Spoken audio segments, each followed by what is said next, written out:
નરેન્દ્ર કુમાર કેશવલાલ પટેલ આ શાળામાં આચાર્ય તરીકે મારી ફરજ બજાવું છું.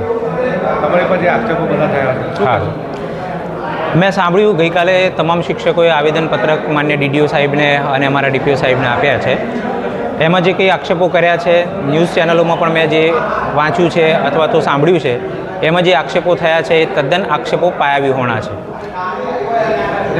તમામ આક્ષેપો જે પાયાવિહોણા એવું હું બિલકુલ કહું છું.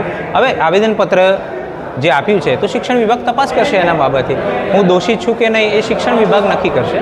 મહિલા શિક્ષકો જે છે મહિલા શિક્ષિકાઓને પણ હેરાનગતિ કરો છો એવા આક્ષેપ થયા. એટલે કાર્ય માટે તો મારે કહેવું પડે ને એમને. કામ ના થતું હોય તો મહિલા શિક્ષક હોય કે પુરુષ શિક્ષક હોય મારે એમને કહેવું તો પડે.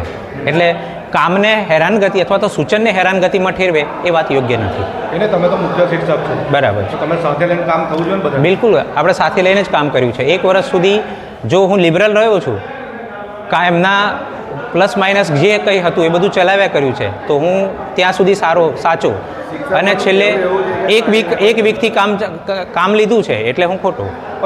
શિક્ષકો ચાલો સમજ્યા, પણ વિદ્યાર્થીઓ પણ એવું કહી રહ્યા છે એમના આ બાળકોને ગેરમાર્ગે દોર્યા છે, શિક્ષકોએ ગેરમાર્ગે દોર્યા છે.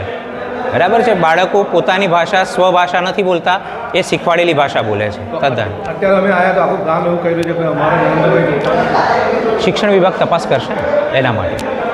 અને મારું કામ પણ જોયું છે, 1 વર્ષમાં શું કામ થયું છે એ ગામે પણ જોયું છે.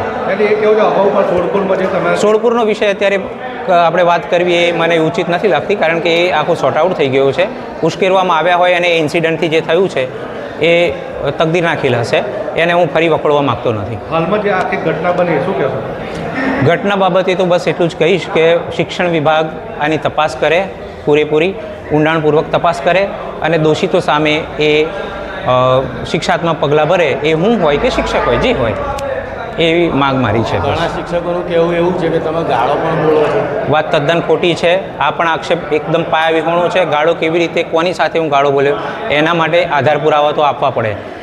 13 શિક્ષકો આજે સાથે મળીને મારી સામે થયા છે, તો 13 શિક્ષકો એકની ભાષા બાકીના 12 બોલવાના જ છે. ડેફિનેટલી એમાં કશું ખોટું નથી. અને વિવાદ ઊભો થયો છે એટલે વિવાદમાં પલ્લું એમનું ભારું કરવા માટે એ ગમે તેવા આક્ષેપો કરી શકે છે મારી સામે.